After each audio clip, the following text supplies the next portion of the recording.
All right. We good? We're good whenever you're ready. And action, off we go. Welcome to Here's Your Freaking Podcast with the Jason Lee and Clark Show. As always, thank you for joining us. Stay up to date all things JLNK by heading over to jlnkshow.com. That includes every episode of this podcast and anything else you might be curious about. Maybe, I guess. I don't know what I don't know how deep your curiosity runs, but you might find it again at jlnkshow.com. What are we going to do on the podcast today? We have a feel-good story about what do police, not just police, what do Florida police do? Oh, busiest of police? With drug money. Doesn't it go back, what do they say, into the budget? Mm-hmm. Yeah, it usually ends up in the payroll for overtime or something like that. We'll take a look at the Ministry of Sex they're putting together in Armenia to make sure there's no unsatisfied women. How often are Gen Z using their phone while they're having sex? And I know this is a little bit late because the Super Bowl was on Sunday, and unfortunately, this didn't pop up in time for the podcast. We couldn't do this on the terrestrial show because it does get a little bit dirty.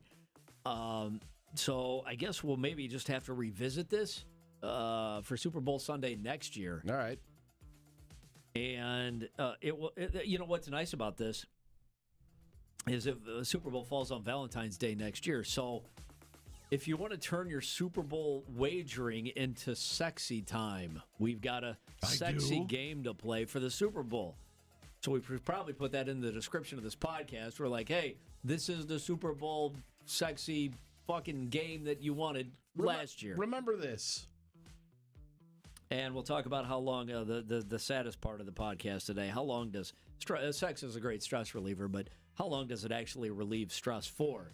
It turns out it ain't that long. But the more that we know, it will help in the negotiations for maybe more sex. We'll save that for the end of the podcast, though. I just grabbed this a couple of minutes ago because it reminded me of you when they took your Pornhub away, and then they said, hey, if you want to look at pornography on the internet, what do you have to do? I have to scan my driver's license and send it off to Pornhub, who I'm sure will take the most precious of care with it. Right, Pornhub, hey, do me a favor, don't fucking fumble this, right? And it ends up in the wrong hand. Oh, my God. This appears... Which is funny, because I'll have no problem. I think I did that shit for the gaming websites, but when it comes to pornography, like, You don't mind having your name attached. Like, I had to upload my ID for, like, DraftKings and stuff like that when I forgot my password. I don't mind having my name attached to that. That's not a big deal. That's fine. Like, oh, no, Jason gambles. See, it doesn't mean anything. Right.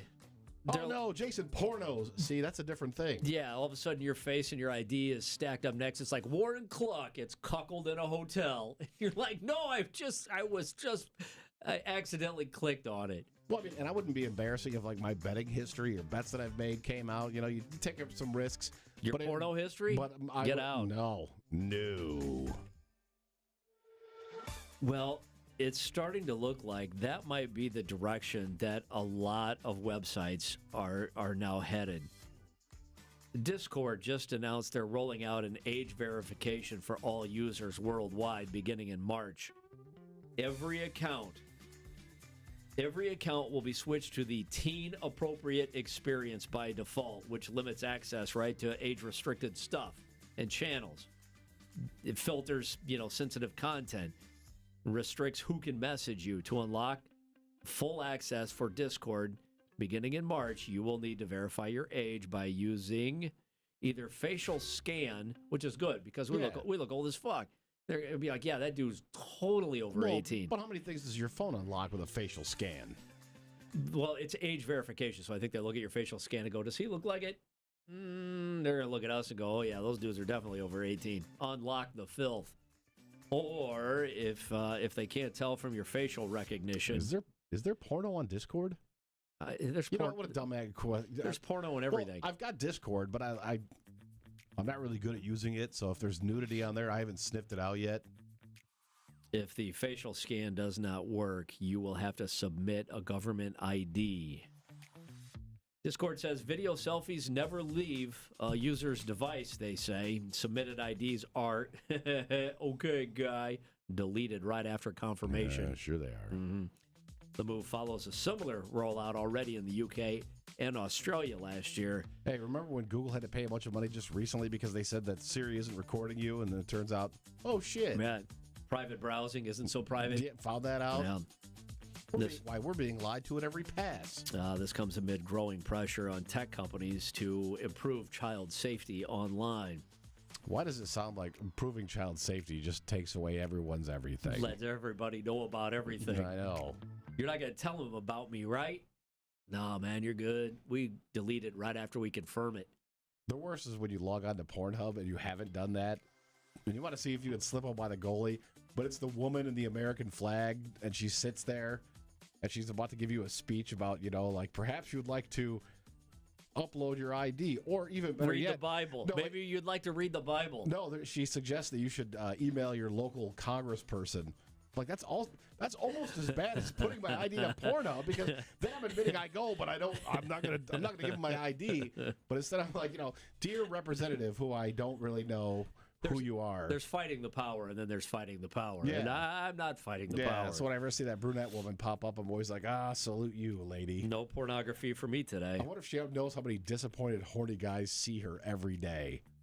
I wonder if she knows. Let me just check. Oh, it's the lady, it's brown hair lady, the American flag. God damn it. I wonder if she knows how many guys have had to use her by default. Hey. Oh, she knows. That's super insulting. You're like, well, I can work with this. She's a little bit dressed up, but I think I can get it done. I was going for those that get paid, and now the best I can do is someone telling me no. But being denied access is now my kink. This happened in Florida, which is very surprising, and I imagine they could probably buy thousands of these, and there should be one for every block. But the Orange County Sheriff's Office in Florida has added an unusual ride to their fleet. The agency posted this week a truck that was bought with money seized from drug dealers. Oh, yeah, that's when they take it. Which we assume everyone in Florida is a drug dealer. So, I mean, this is pretty easy pickings, fish in a barrel, right? They said, we're turning money meant for bad into something good for the community. So what does this truck do? What's the best truck in the neighborhood when you're a kid? The ice cream truck. The ice cream truck. Deputies plan to use the truck to hand out free ice cream in neighborhoods around Orange County. As for if or when... I'm sure that'll go over well. Oh, it says, as for when or where it'll show up, they've told residents, you guys keep an eye on social media for updates. Mm-hmm. Fun twist on community policing. It's paid for with cash that once funded illegal activity. Cubicle Nate in the chat. Money seized from drug dealers in Florida. That's got to be why they don't have property taxes. And then he says, wait, do they have property taxes? State income tax. That's what you're thinking of, buddy. Is that what they don't have? Yeah. Okay. No property taxes. But they do that everywhere, right? Every police department will show off, like, here's the sick wheels we just picked up. Uh-huh. And now they're going to use them to drive around and hand out ice cream bars. You also always think you're going to pick it up for $8 at a government auction. Mm-hmm. It was like, oh, yeah, dude, $50 government auction. I got this Lambo. This is very scary. An opposition political party in Armenia has proposed creating a ministry of sex. Nice. You're like, cool. It's like a public service thing, right? You teach us about condoms and lubes and how to do weird things and that your kink and your fetish isn't strange. Is that what that is? Seems oddly specific. It is not. The Ministry of Sex will ensure that there are, quote unquote, no unsatisfied women in the country. What are you going to do? Knock door to door? Hey, is there anybody unsatisfied here? That's how you get the female vote, though. That's pretty stinking smart. Yeah. It's sparking accusations of sexism. Ladies, the problem here are the guys. These are the people we should be talking to. The idea came from the co-founder of the Strong Armenia Party during a podcast discussion. That sounds very intimidating, the Strong Armenia Party. Yeah. I don't know who they are, but they sound like they're going to knuckle down. Achtung. Okay. Whatever you say. A guest on the show suggested that sexual dissatisfaction among middle-aged women was driving increased political activism online. So they're not getting it home, so they have nothing else better to do than raise a ruckus? Fuck around on Facebook. Oh. Co-founder of the Strong Armenian Party responded by asking if a strong Armenia would leave no unsatisfied woman. And they said that maybe there's a ministry needs to be added Such a ministry would also help address Armenia's declining birth rate, adding to the demographic problems that they have. That they say cannot be solved without sex. As you can imagine, the comments were quick, including from a ruling party lawmaker who called it pure sexism. Yeah, that's what that is. How is that? I believe it's sexism against the dudes. Has anybody asked you? Hey, man, we're just here for everybody's pleasure. They're just looking out for the women. Why are you not looking out for the dudes? There's unsatisfied men out there. You know, there can always be more. They say activists criticizing using women for pre-election campaign tactics. That's actually where the sexism comes in because, they're right. The party announced its prime minister candidate. It's coming up on, in 2 days from now. So they'll figure out if they end up picking the right guy, then they may run forward with this platform. Now, this is the craziest, most amazing thing in the podcast here. Let's say you're in the middle. How does REO Speedwagon say? Make it sweet love to my lady.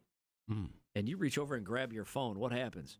The sex is over, right? I would think that that's the height of disrespect. Like something else has taken your attention from what really should be getting all of it. Oh, is there something more important going on over there? Oh, no, it's just a habit. I just naturally, when things get boring, I pick up my what? They looked at a survey, 100,000 students. I even take my Fitbit off because I'm afraid that the notification is going to vibrate and cause me to look just instinctively. I don't even want the option for that to have even come up. No, you look at your list. You're like, ooh, we've been doing it for a long time, haven't we? No, I take the watch off, so I can't tell if it was 3 minutes or 39 minutes that I think it is. Though, whenever I take my watch off, my wife starts to flinch. She goes, oh, God, he's going to paw at me now. A new survey, 100,000 students. According to the survey, what percentage admit to texting or checking social media during sex? 10%. No. 20? 25. 35% admit to texting or checking social media during sex. Who are you texting while you're inside somebody? That, to me, says that there's somebody higher on the food chain than whoever is inside of you at that moment or whoever you're inside of. Now, this number is incredibly low, considering it's 100,000 people. But 24 students admit that they've even picked up their mom's phone call while having sex. Nope. No. I think that's one of those things that gives you a mental hiccup. Like, I can no longer become aroused unless I hear my mom's voice. Right. Mommy.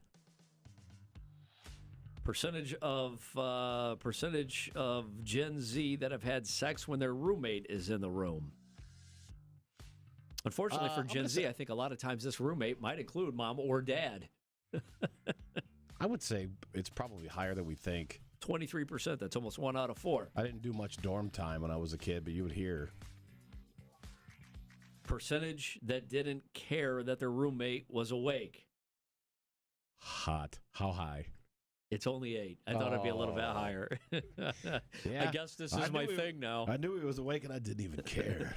About a third of Gen Z admit that the connectivity was an issue for them while having sex. They said they couldn't seem to stay present for it. That's why they kept picking up their phone. That is wildly insulting. 81% of Gen Z kids said they use social media every day. And half of them said they spend 3 hours or more on social media every day. I spend a lot of time on social media to start the day, but as the day wears on, I spend less and less because you're like, there's fucking nothing going on here. Yeah, you've read that. You read your first hot take of the day and go, oh, okay, that's interesting. And then all it is everybody else is parroting back the same shit. All right. This is what we need to say for the Super Bowl next year, right? Is the Super Bowl Sunday next year will be on Valentine's Day, and the President's Day is the next day. So a lot of folks next year are going to get a 3-day weekend out of the Super Bowl weekend. I always get salty, even though we don't really need any extra days off. I get salty when other people are getting it and we're not. Mm-hmm. So next year for the Super Bowl, we can use it to create some situations. between you and your partner. Valentine's Day Super Bowl. Here's some suggestions on how the Super Bowl can result in some serious sexy time. Would you like your penis dunked in ranch or blue cheese? Wash it down with a celery stick. Ooh, is that okay? Maybe carrots. So here's what you need to do to wager on sexy time for the Super Bowl. All right? Go back and remember this next year. How about some sexy squares? It's a squares game that we all know and love, right? But instead of names in each box on the grid, you put like romantic gestures in there, like a massage. You can put sex acts in there. What square is the butthole? No, it's 0. Why are there 7 anals on this board? This game's been a shutout. Weird. I didn't even notice. I thought I just put it in there the one time. You can put toys. Well, that's how the drawing went, I guess. They're randomized. And you can even put fantasy in the boxes. That way, every score in the game can result in a score of your own. Turning the Super Bowl into sexy time, you can also come up with a list of each significant event in the game and what that means for you. Like, let's say, a touchdown for your team. That means, well, or let's say it's a touchdown for her team. Then she gets to pick the position. If it's a touchdown for your team, you get to pick the position. Well, what happens if it's a big man touchdown? Field goals mean? Oh. What do you get for a field goal? Nothing. So a touchdown means you get it in. Yeah. All right. A field goal would mean what? She looks at it. Is that? Stare at it. Don't look away. Do not break eye contact with it for 20 seconds. A field goal means you get the mouth or you give the mouth. Like, well, hey, do me a favor, never call it that again. All right, I get the mouth.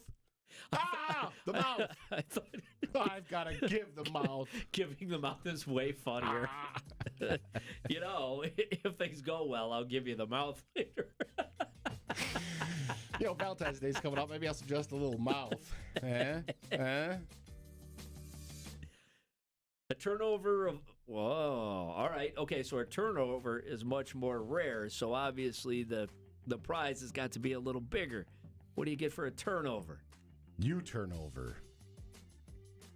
A turnover results in BDSM or another kink activity. Think blindfolds, tied down, etc. She just blindfolds me and leaves the room. Goes somewhere else. I'm going to go watch somewhere where I can hear the commercials. Yep. Sexy Super Bowl, strip commercials. Pay attention to the ads. Every time a beer commercial comes on, one of you has to remove an article of clothing. So you have to pick ahead of time what the parameters are, right? Drum Love in the chat. I don't know if he's following along. $4 for bronze medal, 3 points for mouth. I don't know what that means. Did the hash kick it in? Must be.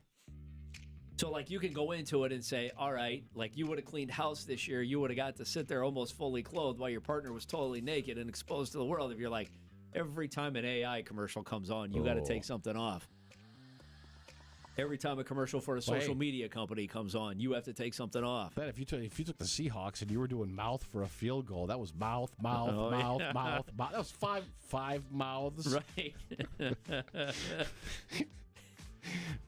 Josh Myers is the greatest athlete alive. I noticed you were quiet in that meeting today. My jaws are tired. My everything is tired. I took the Patriots. Oh, yeah. So you could do like beer commercials, right? And beer commercials wouldn't pay off all that much. This is mostly Mick Ultra and Budweiser, and they didn't have it done. You could do like movie trailers. Movie trailers would put the hurt on you. Hey, do you remember the Bud Light commercial that they were previewing we were supposed to see? Yeah, it was the Post Malone one. I think it was either really early in the game or right before the game. If it was right before that, I think I missed it. So think about what commercials, and you can play strip commercials.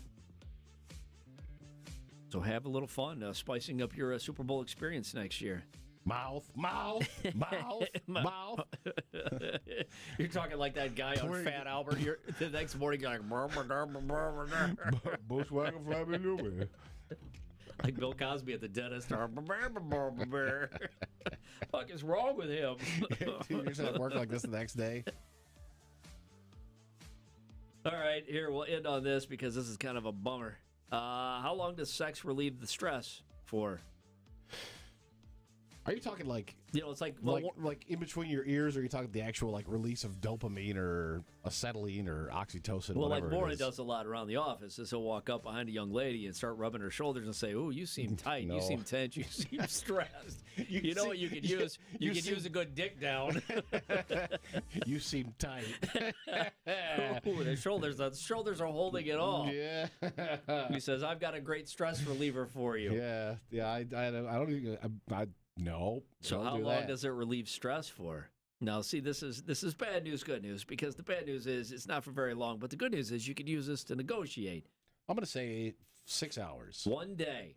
Okay. A new study shows that those calming vibes from sex are short-lived. Researchers found that while sex does, in fact, lower stress on the actual day it happens, those benefits are completely gone by the following morning. Well, yeah, It's because like nothing happened. well, yeah, because you're all horned up again the next day. Yeah. Researchers also found that the reason you're doing, they say the reason why you're having sex matters just as much as the act itself. Sex initiated specifically to please a partner? What is that? Jackie Moon suggests rubbing somebody's shoulders and saying, "You look like you use some mouth." Give mouth, get mouth? Question mark. I think that was on my Valentine's Day. Mouth for mouth? It was on my Valentine's Day thing, that little candy. They say sex initiated specifically to please a partner showed potential lasting calm. But avoidance sex, done just to dodge an argument or relationship drama, actually caused stress levels to spike the next day. I can't tell you how many times I've had to dole that out. Sex to avoid an argument. To maximize the positive effects from sex, couples are encouraged to clean the air of conflict and tension before you decide to have sex. That sounds like a good way to not have sex. Maybe we should clean something. Maybe we should clear the air here on a couple of items before we go back to the bedroom. Why don't we fight, settle this massive disagreement we've been having, and then we'll get after it? Yeah, I'm sure. Yeah, one of us will be real happy to be a part of it. Mm-hmm. There you go. Mouth. I can't wait to try to work that in, and I know Give mouth, get mouth. I know. I'm gonna fucking fumble it. Well, that concludes the podcast for this week. If you could take any of that to the bedroom this weekend, for the love of God, get back to us and let us know how it went. I mean, we already know how it went, how it's going to go. We want to hear your story. You can obviously chime in anytime. All right, so that's the podcast again. As always, thank you for taking some time checking it out. Stay up to date. All things JLNK, including the podcast. Every episode is available. JLNKshow.com. We will see you next Tuesday.